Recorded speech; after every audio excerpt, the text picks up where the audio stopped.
You will hear a number of different recordings, and you will have to answer questions on what you hear. There will be time for you to read the instructions and questions, and you will have a chance to check your work. All the recordings will be played once only. The test is in 4 sections. Write all your answers on the question paper. At the end of the real test, you will be given 10 minutes to transfer your answers to an answer sheet. Now turn to Section 1.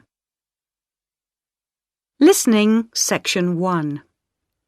You will hear a conversation between a travel agent and a customer. First, you have some time to look at questions 1 to 7.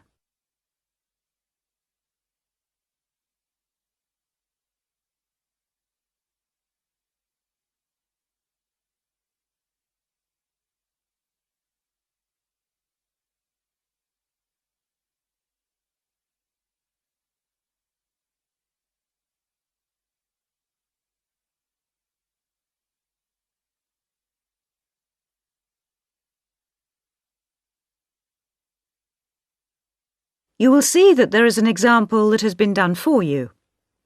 On this occasion only, the conversation relating to this will be played first.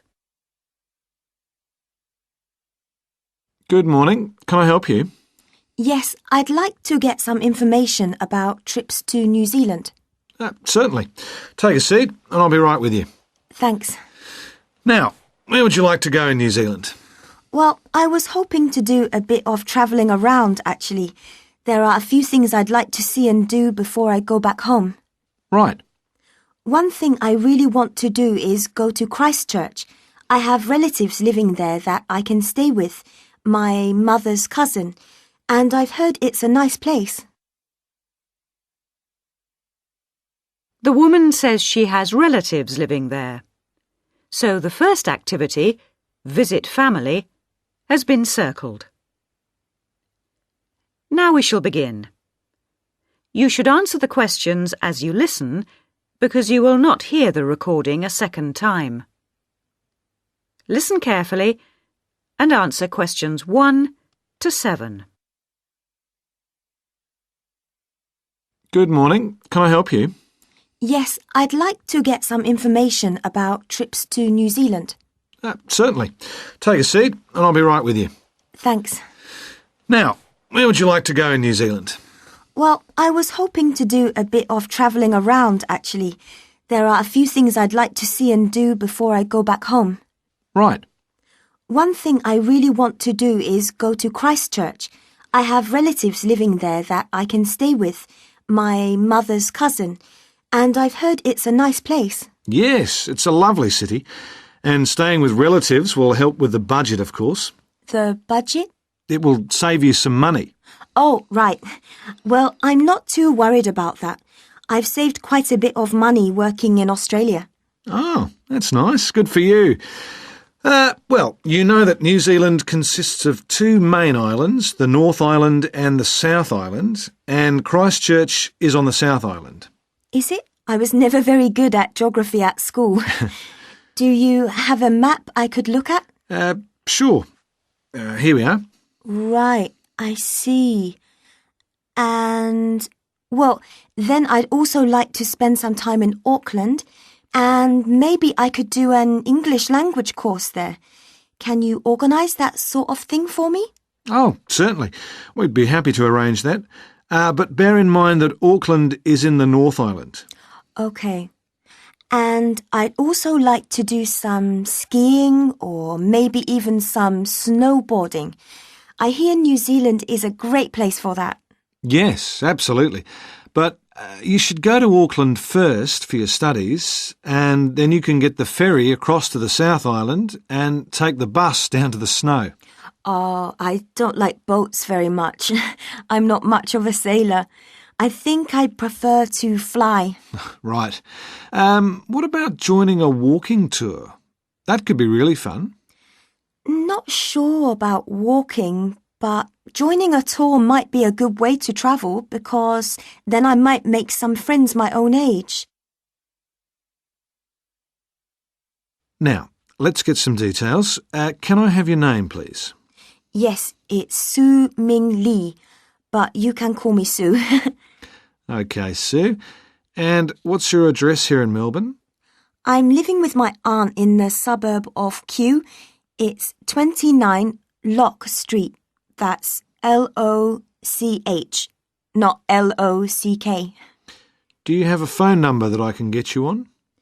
The best thing would be if I give you my mobile. I always have it on me. It's 0402 558 992. OK. And when do you want to travel? Because you'll need to be down south in July or August. Oh, yes, of course. That's winter, isn't it? So I better go to Auckland in May. Yes, let's say departing from Melbourne on the 1st of May, that's a Saturday, and then you could begin your course on Monday the 3rd. That sounds great. And how long would you like to study for? A month, 2, 3? What do you think? Well, I'll probably need more than a month. What about 8 weeks until the end of June? Fine. I'll see what I can do. Oh, and how would you like to pay for this? On my Visa card, if that's possible. Before you hear the rest of the conversation, you have some time to look at questions 8 to 10.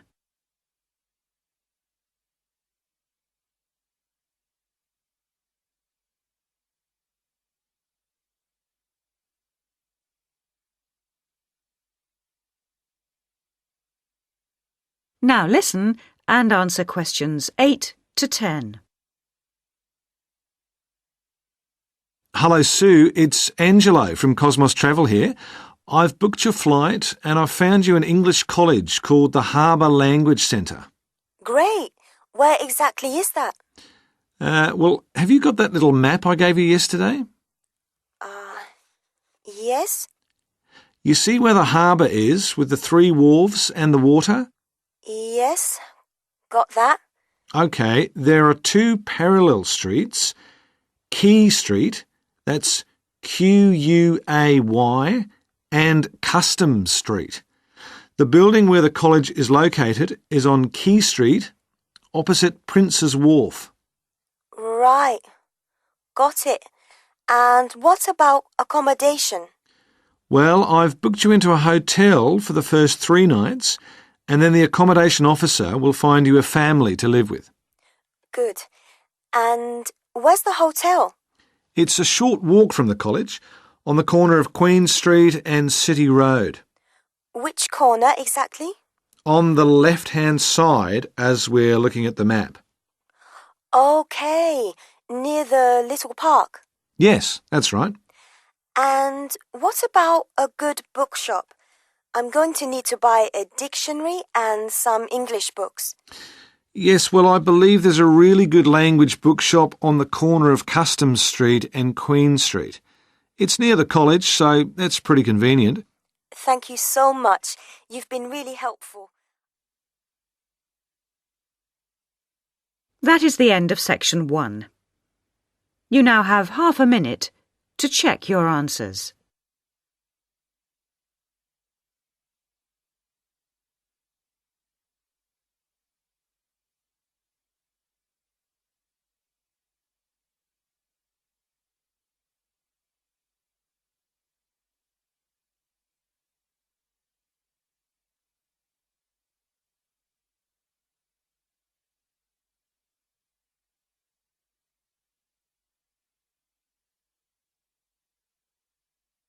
Now turn to section 2. Listening, section 2. You will hear an extract from a radio program about a famous bridge. First, you have some time to look at questions 11 to 18.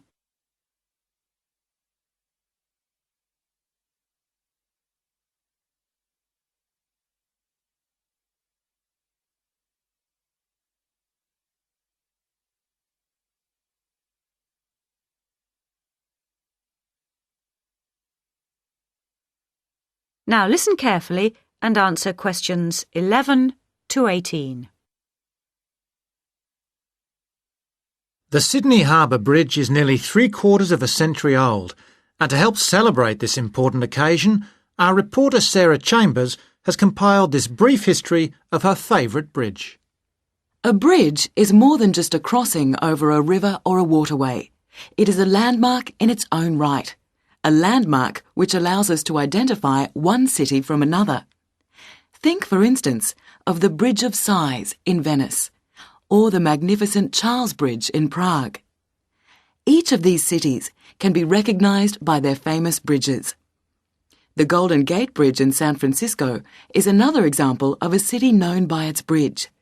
But in addition to this, a bridge is a kind of ornament for a city, similar, if you like, to a cathedral or a palace.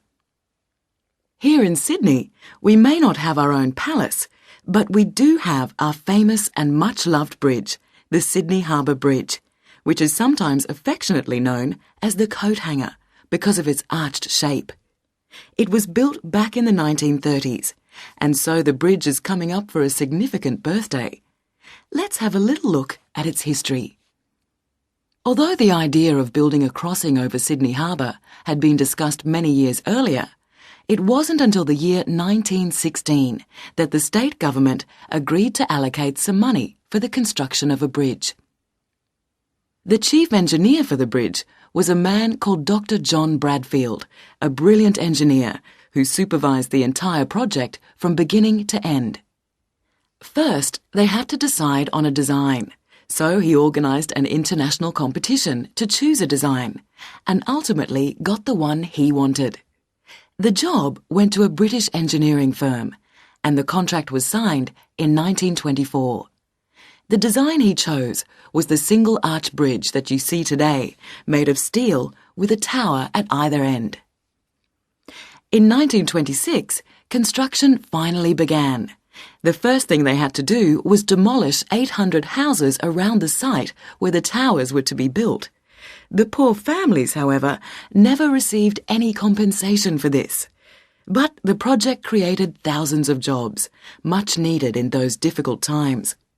Of course, like all projects of this size, it took much longer to build than originally planned.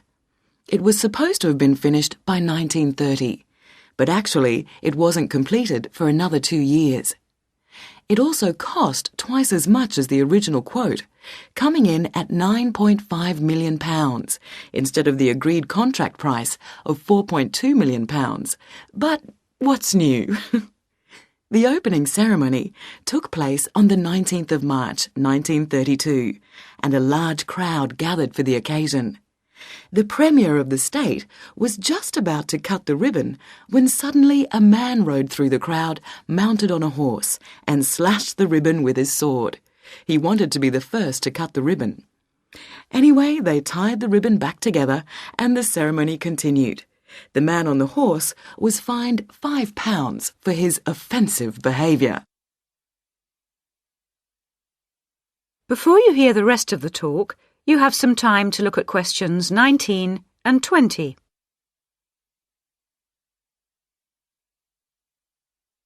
Now listen and answer questions 19 and 20.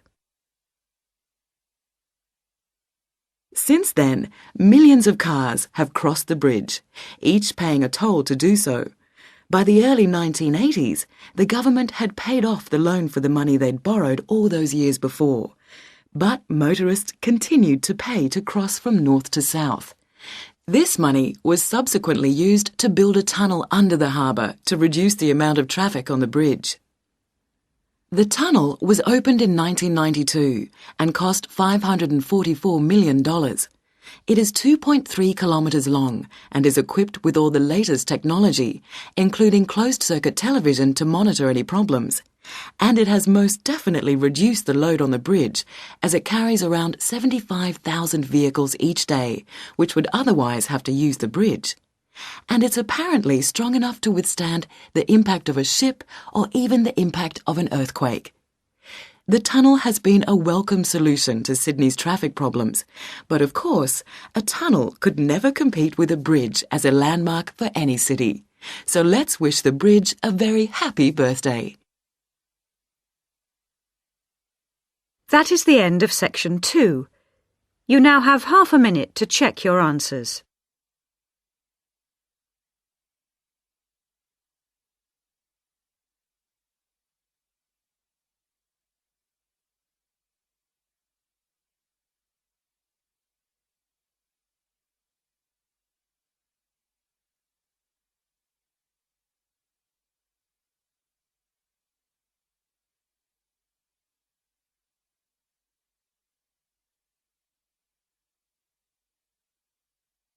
Now turn to section 3.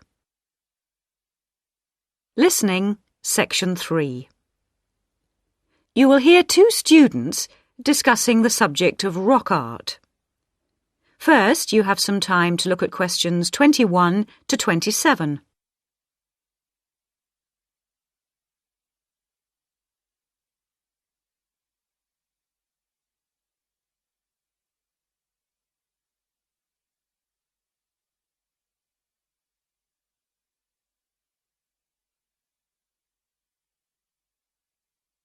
Now listen carefully and answer questions 21 to 27. Hello, David. Oh, hi, Mia. Sorry I'm a bit late. Oh, no problem. Thanks for agreeing to help me with my assignment today. I really needed to go over it with someone. Sure. You were going to talk about European rock art, weren't you? Yes, the rock drawings in the caves of Lascaux in western France. Oh, fantastic. Over 13,000 years old, I believe. What sort of drawings are they? They're drawings of animals on the whole, but you can also find some human representations, as well as some signs. There are roughly 600 drawings at Lascaux. Really? Were they mostly pictures of bulls? Well, no, actually. The animal most depicted was the horse. Have a look at this graph. It shows the distribution of the different animals. You see, first the horse, and then, after that, a sort of prehistoric bull. Oh, OK. That's interesting, isn't it? And the third most commonly drawn creature was the stag. There were some other animals, but these are the main ones. What are the drawings like? I mean, what sort of style? Well, the bulls are depicted very figuratively. They're not very realistic. They're very big by comparison to the other drawings of people and signs. They appear to be almost three-dimensional in some cases, following the contours of the cave walls, but of course they're not. Amazing. Perhaps they felt these animals were the most impressive and needed to be represented like that. Yeah, maybe. The drawings of humans, by contrast, consist of just simple lines, like the stick figures my little sister draws. Perhaps humans were seen as less important. Perhaps. What about the signs? How did they draw them? There doesn't appear to be much evidence of signs, and those that have been found are usually made up of little points. Rather like Aboriginal art from Australia. Yes, something like that, but not as complex, of course. So, apart from the bulls and horses and stags, were there any other creatures depicted? In one or two chambers you do find pictures of fish, but they're quite rare. What sort of size is the cave? It must be quite large to have that many pictures. Well, it's actually a number of interlinking chambers, really. Here's a map showing where the different drawings can be found. Oh, good. Let's have a look at that. The first 20 metres inside the cave slope down very steeply to the first hall in the network. That's called the Great Hall of the Bulls. Here. OK. Then, off to the left, we have the Painted Gallery, which is about 30 metres long and is basically a continuation of this first hall. But further into the cave. Exactly. Then we find a second, lower gallery called the Lateral Passage. This opens off the aisle to the right of the Great Hall of the Bulls. It connects the next chamber with an area known as the Main Gallery. At the end of the Main Gallery is the Chamber of Felines. There are one or two other connecting chambers, but there's no evidence of man having been in these rooms. Before you hear the rest of the discussion, you have some time to look at questions 28 to 30.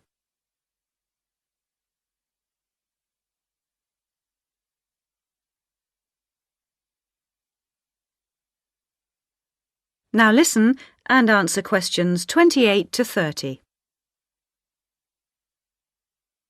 Is the cave open to the public today? Well, no, because after the initial discovery in 1940, it was opened and literally millions of people came through to see the drawings. Then, in the 50s, the experts started to worry about the damage being done to the drawings, and the government finally closed the Lascaux cave in 1963. Is that so? It wasn't really the tourists that were doing the harm, but the fact that after thousands of years, the cave was suddenly open to the atmosphere, and so bacteria and fungi started to destroy the pictures.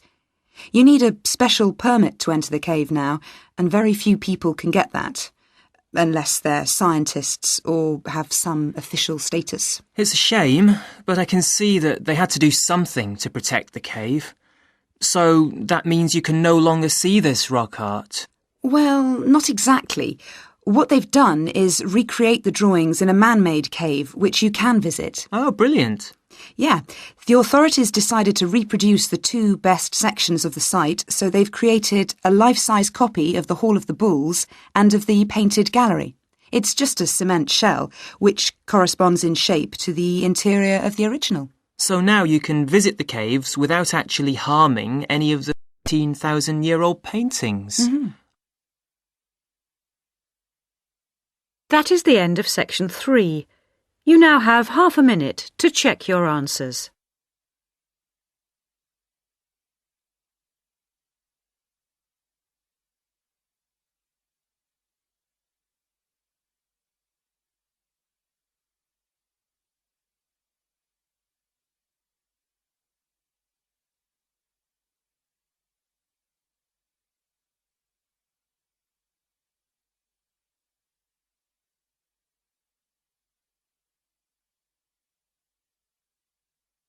Now turn to section 4. Listening, section 4. You will hear an extract from a university lecture on the topic of marketing. First, you have some time to look at questions 31 to 40.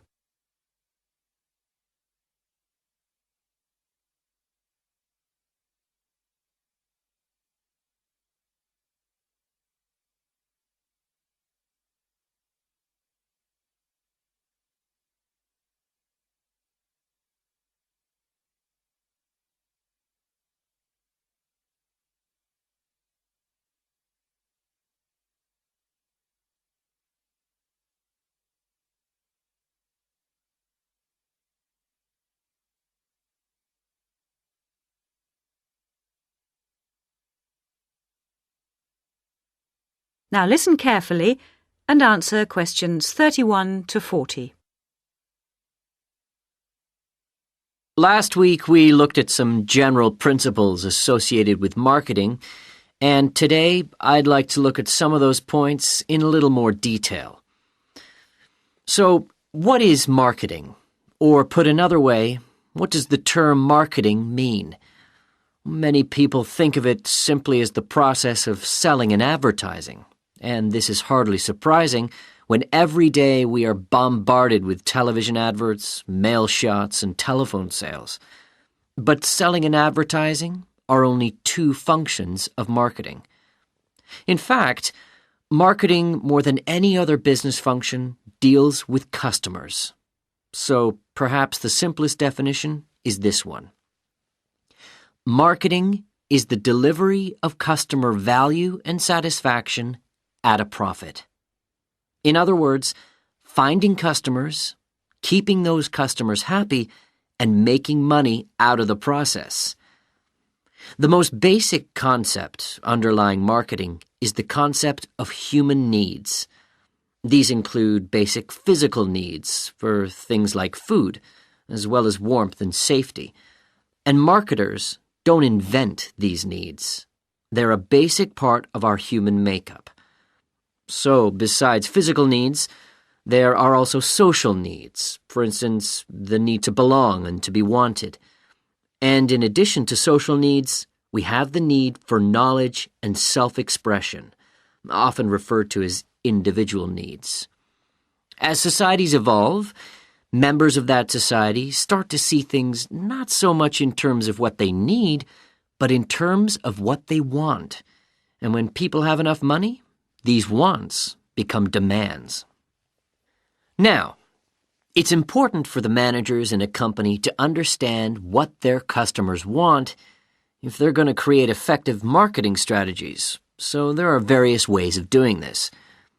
One way at supermarkets, for instance, is to interview customers while they're doing their shopping. They can be asked about their buying preferences, and then the results of the survey can be analyzed. This provides reliable feedback on which to base future marketing strategies. It's also quite normal for top executives from department stores to spend a day or two each month visiting stores and mixing freely with the public, as if they were ordinary customers, to get an idea of customer behavior. Another way to get information from customers is to give them something. For instance, some fast food outlets give away vouchers in magazines or on the street that entitle customers to get part of their meal for nothing. As well as being a good way of attracting customers into the restaurants to spend their money, it also allows the managers to get a feel for where to advertise and which age groups to target. Another strategy employed at some well-known theme parks, such as Disneyland, is for top managers to spend at least one day in their career touring the park dressed as Mickey Mouse or some other cartoon character. This provides them with the perfect opportunity to survey the scene and watch the customers without being noticed.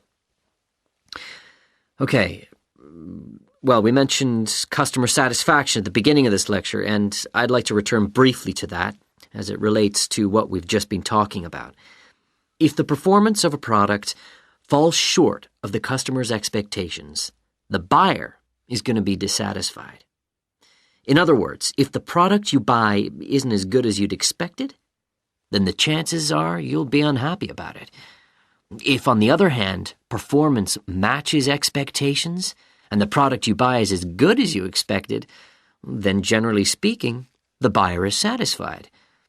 But smart companies should aim one step higher. They should aim to delight customers by promising only what they can be sure of delivering and then delivering much more than they promised. So then, if, as sometimes happens, performance is better than expected, the buyer is delighted and is twice as likely to come back to the store. Now, let's move on to look at the role of advertising. That is the end of section 4. You now have half a minute to check your answers.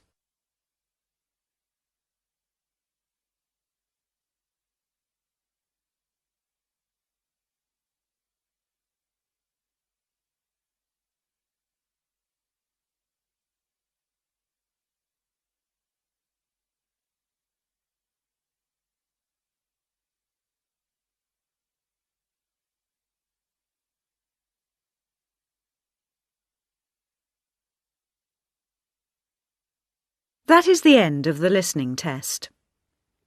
At the end of the real test, you will have 10 minutes to transfer your answers to the listening answer sheet.